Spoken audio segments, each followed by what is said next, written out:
Hey guys, welcome back. It has been a while. Because of our new dog, we have not done the best job in getting our garden in this year. So it's going in a bit late, or at least most of it. We do have some stuff planted, but it's going in a bit late because we had to, until we got another area fenced in, which we just did, specifically for the dog. The dog was, we had to let the dog out to do its business, basically in what would have been more or less the garden area. Not completely the garden area, but more or less. So what we've got here is some comfrey, and I am going to chop this stuff down and feed it to the chickens and a little bit to the rabbits. But I like to wait until the comfrey develops flowers, one, to bring in more pollinators.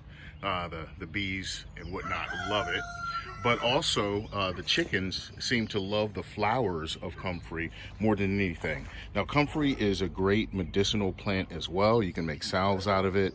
If you ever see those movies when somebody's in the jungle and somebody gets injured and then some jungle person, finds some plant and chews it up in their mouth and then puts it on the wound. Well, comfrey is, and they get healed. Comfrey is one of those plants. So I'm going to chop down a good deal of this comfrey. But I figured I would just kind of show you that this area, which seems kind of wild right now, we're going to cut a lot of it down just to get our beds in. There's a lot of other plants that are good to use. I've done stories before, made videos before about this stuff, which is plantain. We've got it all over. So as I start pulling and cutting this stuff down, a lot of it is going to go to the chickens. Here we have some Jerusalem artichoke, which is part of the sunflower family. That puts tubers in the ground. The actual Jerusalem artichokes are in the ground.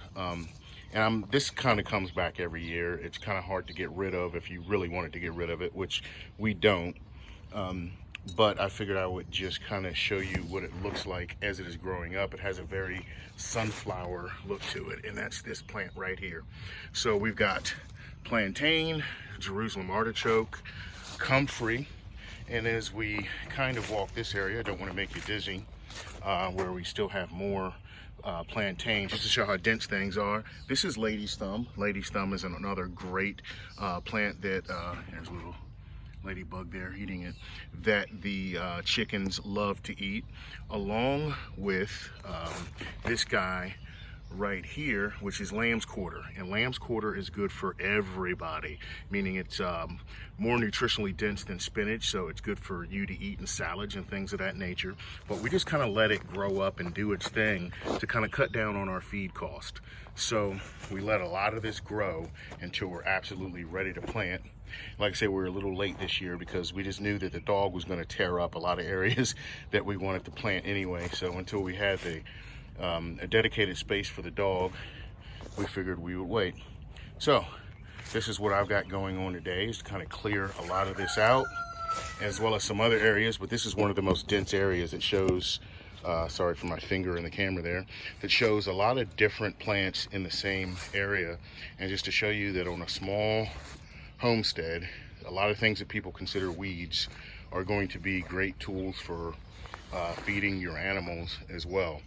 And anything you can do to cut down on feed costs, because it is estimated that along with all the other inflation we are getting, that the cost of feed is going to go up. All right, so I'm going to get this stuff cut with the Forsaken Battle Mistress. Love this knife.